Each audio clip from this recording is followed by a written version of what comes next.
अस्सलाम वालेकुम dear students, inside preparation में वेलकम। स्टूडेंट्स, आज हम फर्स्ट ईयर की केमिस्ट्री को स्टार्ट करेंगे। तो उसका जो फर्स्ट चैप्टर हमारे पास है वो है बेसिक कॉन्सेप्ट्स।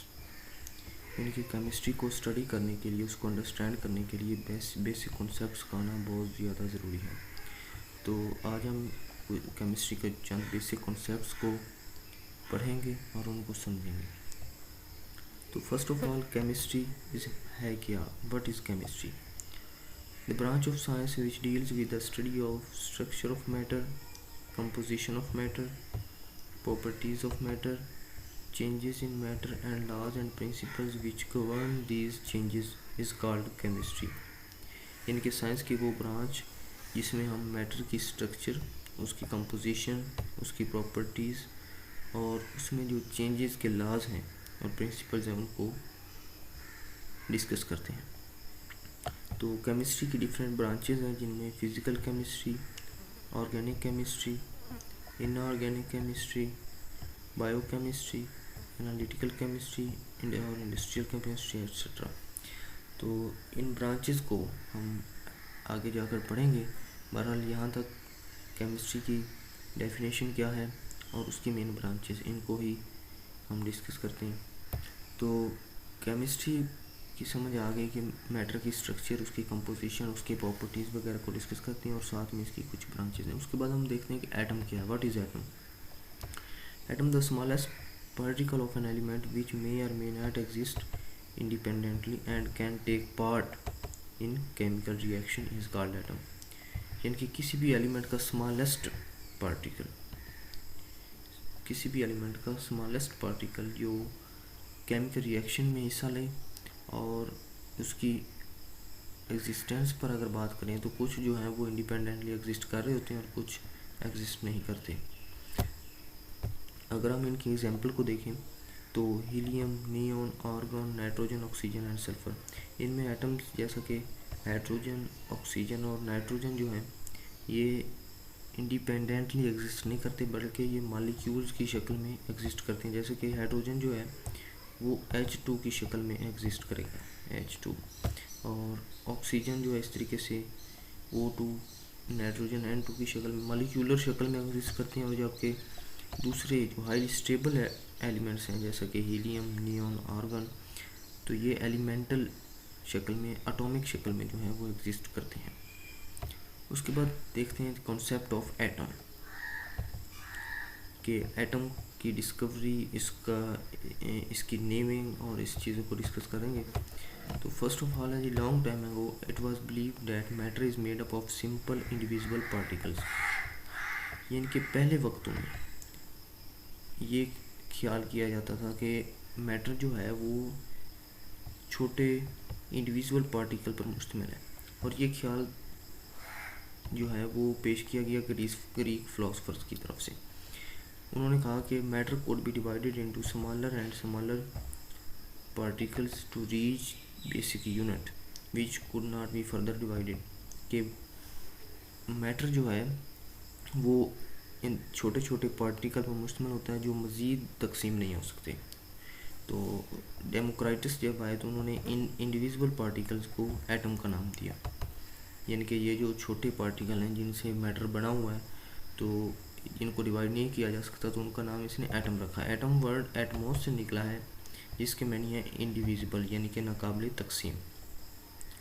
उसके बाद 17वीं सदी में, in 17th century, quantitative study of the composition of pure substances disclosed that few elements are the components of many different substances.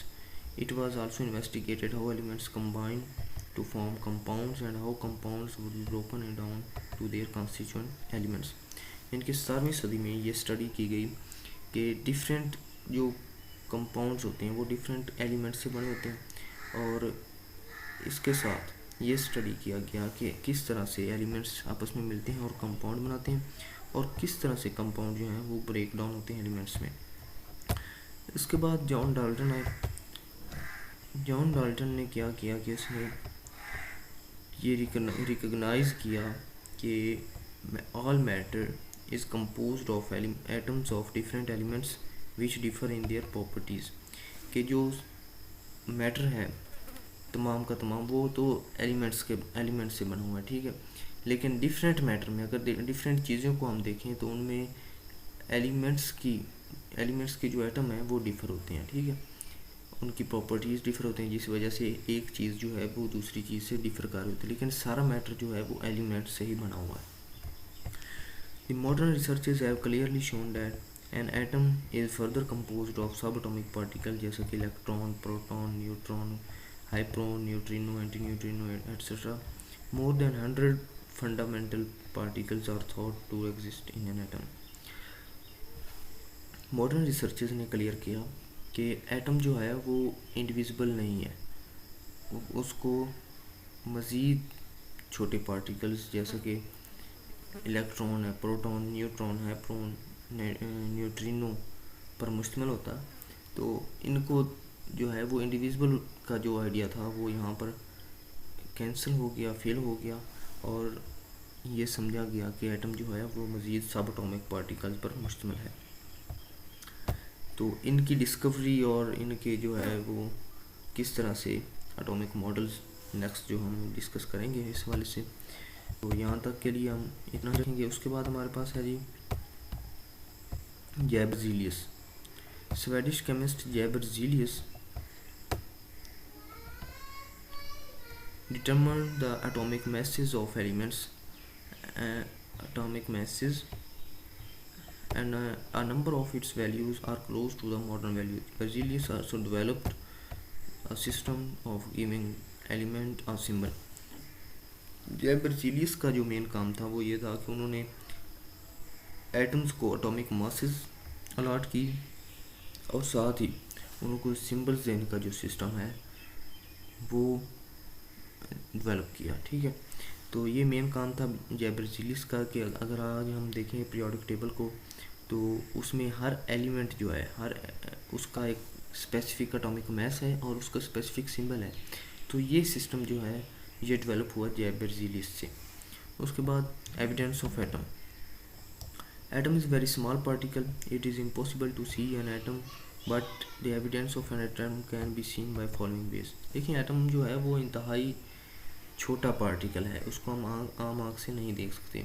तो उसको देखने के लिए हम मोस्टली इलेक्ट्रॉन माइक्रोस्कोप का इस्तेमाल करते हैं। लाइट माइक्रोस्कोप जो है वो इसको नहीं देख सकती क्योंकि उसकी वेवलेंथ जो है वो एटॉमिक साइज से बड़ी होती है। तो इस वजह से हम लाइट माइक्रोस्कोप इस्तेमाल नहीं करेंगे बल्कि इलेक्ट्रॉन माइक्रोस्कोप का इस्तेमाल करेंगे। एटम के अगर हम साइज़ को देखें तो उसका साइज़ जो है वो 0.2 नैनोमीटर उसका जो हमारे पास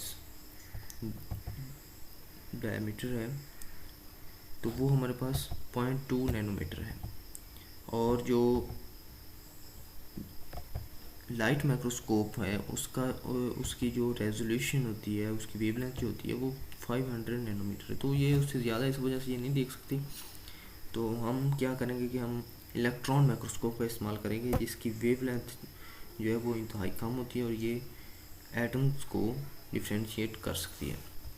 तो इलेक्ट्रॉन माइक्रोस्कोप का इस्तेमाल करते हुए हमने ग्रेफाइट का एक पार्ट लिया और उसको एग्जामिन किया। तो हमारे पास ग्रेफाइट की जो स्ट्रक्चर है वो ये थी हमारे पास, ये वाली स्ट्रक्चर, ठीक है।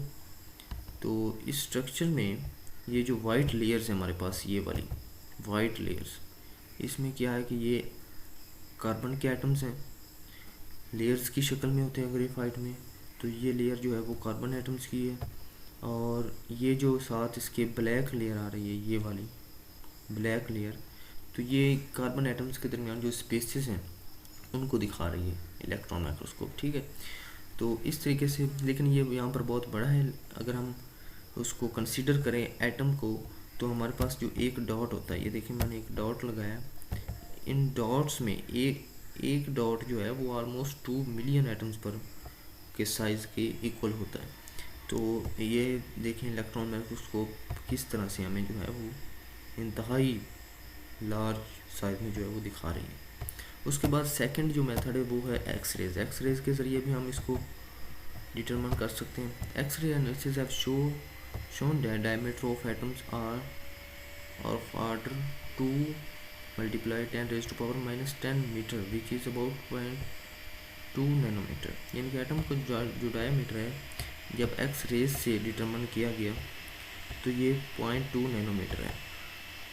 ठीक है, तो इसके ज़रिए और इसका जो रेडियस है एटॉमिक रेडियस वो 0.1 नैनोमीटर होगा। उसके बाद ये जो है MCQs के हवाले से ये बहुत इंपॉर्टेंट है, आप इनको याद रखिएगा।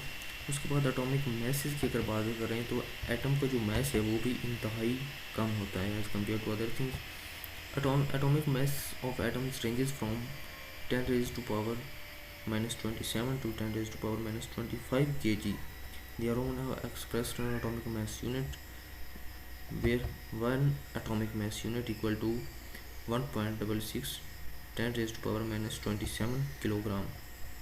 ठीक है, तो एटॉमिक मैसेस जो हैं एटम का जो मैस है उनको भी आप MCQs के हवाले से ज़रूर याद रखिएगा। उसके बाद नेक्स्ट हमारे पास कंपाउंड कि कंपाउंड जो है वो किस तरह से बनता है। देखिए हमारे पास एक रह गया कि students can have idea about the amazingly small size of an atom from the fact that a full stop have 2 million atom present in that. देखें पहले मैंने बताया आपको कि एक फुल स्टॉप जो है अगर एटम के साइज़ को हम कंसीडर करें तो एक फुल स्टॉप जो है वो ऑलमोस्ट 2 मिलियन एटम्स के साइज़ के इक्वल होता है। तो ये अमेजिंग है अगर सोचा जाए तो। उसके बाद हमारे पास है जी compound. What is compound? A pure substance which is formed by chemical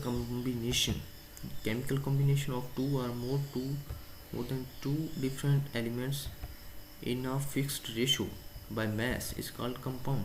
देखें केमिकली जो है जब दो या दो से ज़्यादा एलिमेंट्स आपस में जुड़ेंगे केमिकल बॉन्डिंग के ज़रिए तो उसके रिजल्ट्स में जो एक नई स्पीशी हमारे पास बनेगी वो है कंपाउंड।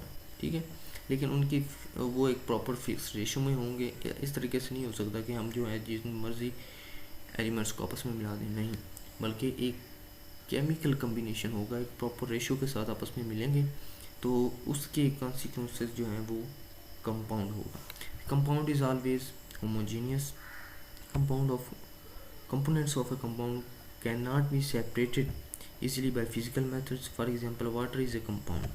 देखिए वाटर में क्या है कि हाइड्रोजन और ऑक्सीजन के एटम्स जो हैं वो एक प्रॉपर केमिकल रेशो के ज़रिए आपस में मिलते हैं केमिकल बॉन्डिंग के ज़रिए, तो उसके नतीजे में जो है वो वाटर हमारे पास बनता है जो एक कंपाउंड है।